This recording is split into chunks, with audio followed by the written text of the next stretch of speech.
The sound of footsteps, the creaking of a cell door, and the soft murmur of those held within awakens a muscle-bound dwarf lying on the filth-laden floor of Stormcape Prison. The metallic taste of blood still lingers in his mouth as his eyes open and try to focus on the other two occupants of the cell. His calloused hands rub against raised scars, grimacing as he finds bruises and lumps that distort the faded tattoos on his bald head. His knuckles are covered with the red, coagulated remnants of the fight that placed him in this familiar situation. A prison guard approaches the cell, looking down at the dwarf. "Up, Rumpke. It's time to go home." One of the dwarf's cellmates turns to the other, giving him a light smack across his shoulder. "I told you that was Rumpke! That little fella can take a beating! I've won a lot of coin betting on him at the Passion Clash." Yeah, I heard of him. He laid out three-fingered Liam in the first round. Weren't you a mason or something? One of them wealthy fellas that ain't got no reason to be in the fighting pit? They boot you out of the penthouse or something?" The guard comes into the cell and helps Rumpke to his feet. Rumpke spits on the floor, clearing his throat.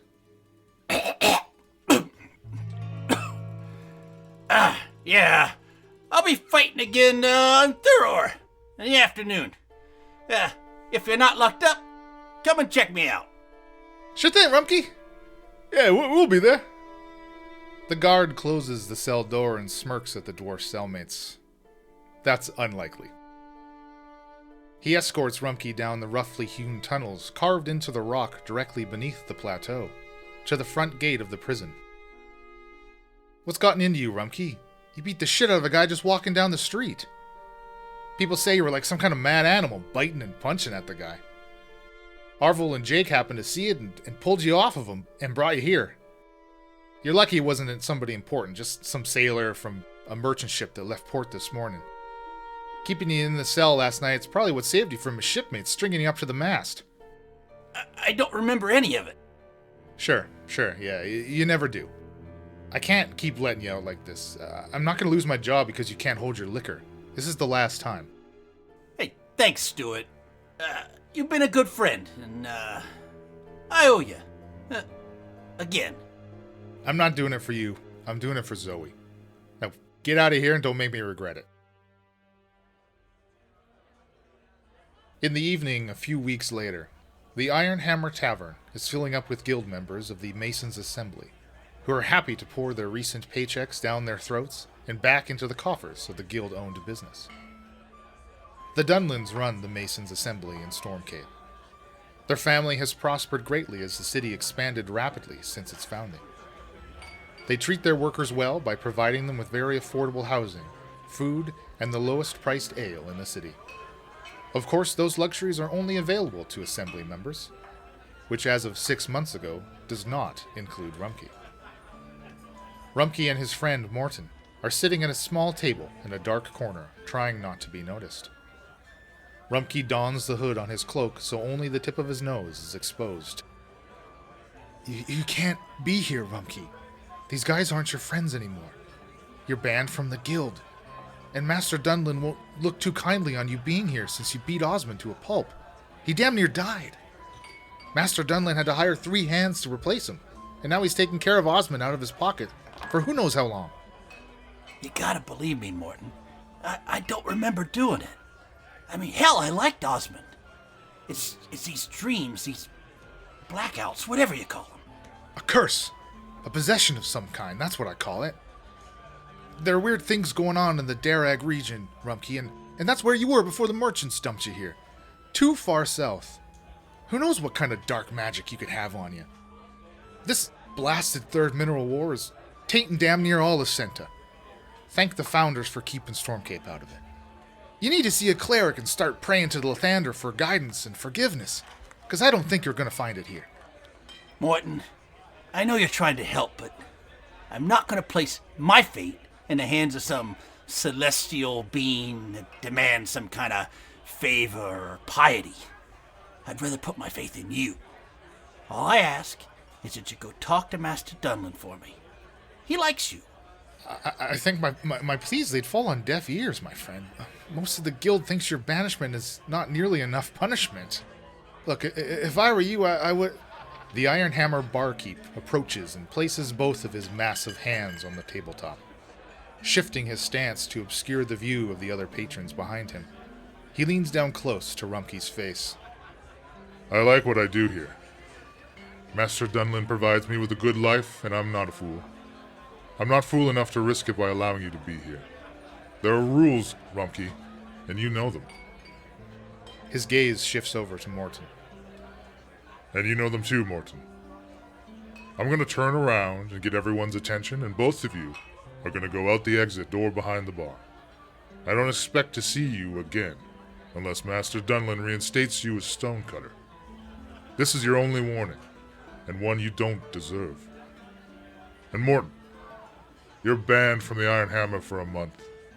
If anyone asks why you won't be joining us, just tell them you're not thirsty, or I will make sure Master Dunlin knows the company you've been keeping. The barkeep moves to the opposite side of the bar and shouts to the crowd. In honor of Ivan not fucking anything up this week, the next round is free to anyone who rubs his head. Cheers sound throughout the tavern as everyone rushes toward Ivan. Morton and Rumpke make their way behind the bar and out to the street. Don't come back here, Rumpke, for both our sakes. As Rumpke turns to walk away, Morton grabs his shoulder. Wait, here. Morton hands him an envelope, closed with the Dunland wax seal. I was told to give this to you. Now, go. I wish you the best, my friend. Go see a cleric. Morton disappears into the crowd as Rumpke finds his way back to his hostel bedroom in the Denizen district. Rumpke sits on his bed and looks at the envelope. He knows it's from Zoe Dunland. He knows her flourishing script as she was the one who taught him to write when the Dunlands took him in 5 years ago. Before arriving in Stormcape, he traveled with a caravan of merchants from the far south. Before that, he has no memory. The merchants say he was found near the entrance to a cave in the Blackburn Mountains, among many dead dwarves. They nursed him back to health and provided for him until they reached Stormcape, where Seth the Dunland took him in as an apprentice mason. He lived with the Dunlands for a few years. Seth's wife Anna and their young adult daughter, Zoe, taught Rumpke the common tongue and how to read and write at an acceptable level. It was Zoe who started calling him Rumpke as a joke. A Rumpke is slang term the youth of the city used for the riffraff that wandered in from the wilderness or aboard ships looking for a short-term job to gain some quick coin, then disappear without a trace. Most were uneducated and would steal you blind if you did not keep a close eye on them. When she first met him, he seemed like another Rumpke to her. While outward appearance would put Rumpke at being young by dwarf standards, he and Zoe vastly differed in chronological age. Even so, over the years they had developed an unspoken bond that went beyond friendship. When this became clear to Seth, he provided Rumpke with a full-time position working the quarry at the stoneworks, and a nicely furnished home in the district. He worked hard and built a reputation of being a highly skilled stone craftsman. His hand was natural to the hammer, and his work seemed almost effortless. He built many friendships within the guild, and picked up a number of habits that came with the job. Drinking, cursing, gambling, and match fighting. The latter was where he made his mark within the Assembly's boxing matches. Being short gave his opponent a false sense of domination, but Rumpke would remedy that delusion within the first round. He would occasionally make his way to the Quarrelers' exhibition district, and fight in the pits at the seedier taverns for fun on the weekends. These events were technically illegal, being unsanctioned by the Brawlers Club. Even so, they were rarely shut down by the city guard, despite no efforts to hide when these fights occurred. It was a good side hustle that provided a bit of extra spending money. Little did he know that one day it would be his primary source of income. He opened the letter. It was brief and to the point. Rumpke, please meet at the Lehan Carriage Services on Thuror evening. I know of someone who may be able to help with your affliction. Signed, Zed. Rumpke holds the letter over the candle at his bedside and burns the note to ash. The weather on Thuror evening brought torrential rain and gusting winds, not uncommon in the Cape. Rumpke approaches the carriage service, noticing Zoe's draft horse alongside her bodyguard Freya's warhorse, tethered outside of the main building. Freya is no fan of Rumpke and is not shy in letting this fact be known. He glances in the window to see Zoe and Freya speaking with an aged, olive-skinned half-orc dressed in a robe, slightly hunched over a quarterstaff. Lower canines visible that protrude over his top lip. Upon entering, Freya's demeanor changes to reflect her uneasiness in Rumpke's presence, one hand instinctively moving to the handle of her weapon at her side. Zoe gently places a hand on Freya's shoulder. Relax, Freya. Rumpke will not harm me. You do not know this? He's unstable and not to be trusted, as the name you gave him implies. Nonsense, Freya. Zoe moves across the room to Rumpke. She looks him up and down, takes his scarred hands into hers. You've lost weight. You look tired. Nah, I'm doing fine. Freya steps up next to them, with her hands still on the hilt of her longsword. My lady, we needn't linger. You're expected to attend tonight's banquet. We'll need to leave very soon. Freya steps uncomfortably close to Rumpke and stares at their hands, takes a deep breath and clears her throat in disapproval. Rumpke pulls his hands away and takes a step back. Okay, what's this about then? Zoe motions to the half-orc. He has suffered with anger and violence issues similar to yours, and has since learned how to manage and channel his energies. With his help, I know you can recover, and my father will forgive you and bring you back into the guild, restoring your reputation and status. Well met, my little friend. As I told Lady Dunland, I'm willing to offer my ear and tell you what has helped me in my struggle, but we each walk our own path. I'm still navigating my own. I can offer you friendship and empathy, but not a remedy, I'm afraid. I believe you sell yourself short.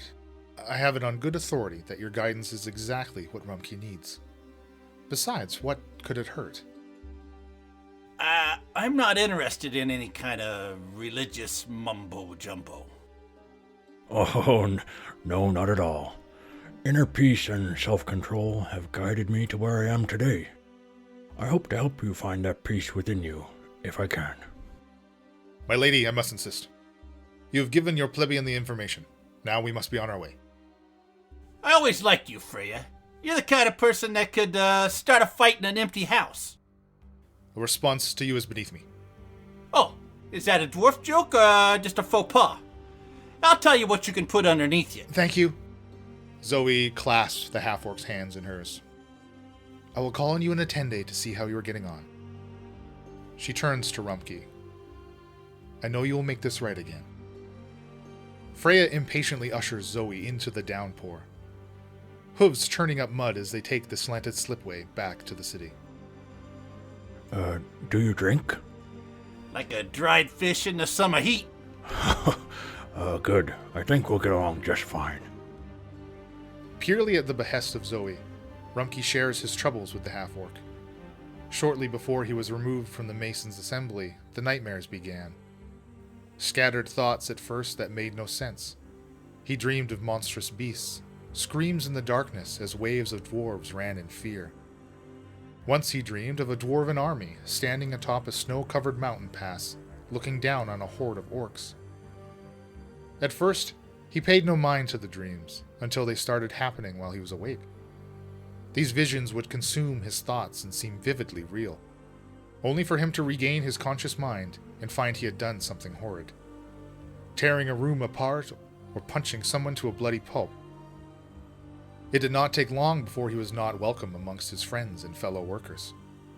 He himself was afraid of what he might do and who he may hurt. Everyone assumed it was due to his excessive drinking. Dwarves are known to overindulge by nature. But he found ale gave his mind refuge and staved off the darkest visions, if only for a while. Rumpke shares his theory that the most sensible answer is that these are memories. Visions of his past life that have now chosen to reveal themselves. If that is the case, he wants to figure out how to make it stop, so he can go back to the life he has built in Stormcape. Whatever he was before then is dead and gone, and he wants nothing to do with it. Well, how about that for an episode? You want more? I'm sure you do. I'm just the guy to tell you where to find it. Just type in incorrigibleparty.com in your favorite interweb searcher thingy, and bam, there you go. What's that? You want even more stuff to know about the world? Well, you can do that at World Anvil. Just go over to worldanvil.com/w/center-Leland Steel. And there's all kinds of stuff there. All you gotta do is get a free account. I bet you were wondering about the great tunes that were filling your ear holes while you were listening. Well, that was tabletop audio and Sarastro music. Great stuff. You want to make us feel good? Then join our Discord. Talk about all kinds of stuff there. Sometimes even the podcast. You got some spare change there burning a hole in your pocket? Well, then join our Patreon at patreon.com/incorrigibleparty. Head over there and see what kind of perks you get. But most of all, tell your friends. Tell the mailman. Tell that guy you met at the gym last week. Tell him how you went into your app thingy and gave us a 5-star review. Then more people can find us and enjoy the show too.